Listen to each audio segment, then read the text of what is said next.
I'm joined now here in the studio by Charles Perry, who worked previously at BP as its Director of BP Green Energy. He's here to give us some insights into the corporation and its ethos. He's now co-founder of Second Nature Sustainability Consultancy firm in London. BP taken a bit of a bashing, of course, of late, but insofar as oil companies are concerned, how does it do when it comes to ethics, broadly speaking? Good evening. It's a pleasure to be here. Thank you for inviting me on the program. Yes, our expertise is sustainable development and climate change. So we advise companies about the triple bottom line: financial performance, social performance, and environmental performance. So on your point about ethics, social performance is as important as financial performance and environmental performance.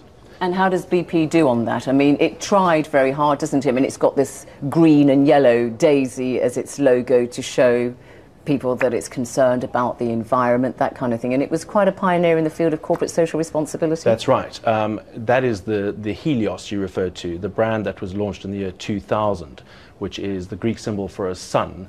And they launched that under the name Beyond Petroleum. So they dropped British Petroleum in 2000. You may know that they employ 40,000 Americans, and they're a truly global international company. So they no longer are British Petroleum.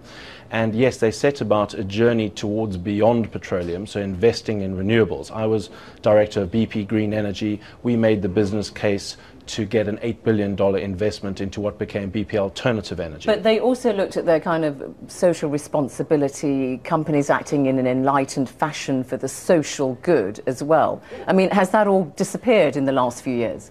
Well, this is a truly tragic situation, and certainly I do think the company has lost its way. I do think the company needs to get back on track. I do think the oil industry needs to have a sort of long, hard look at itself in the mirror and ask itself, where is the future going?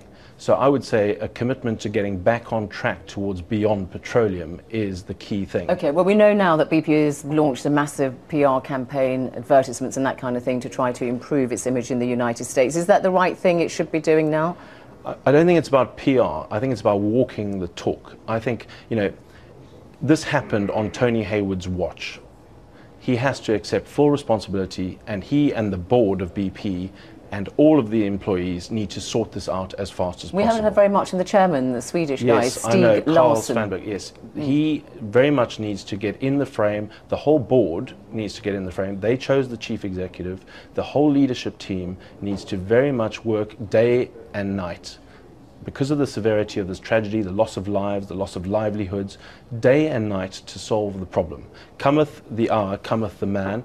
And then I think it's about, honestly, a new leadership getting the company back on track. So it sounds like you're saying it's inevitable that Tony Hayward will have to go after this. I think he needs to sort out the problem, and then I do think new leadership needs to come in and get the company back on track. Okay, Charles Perry, thanks very much. Well, the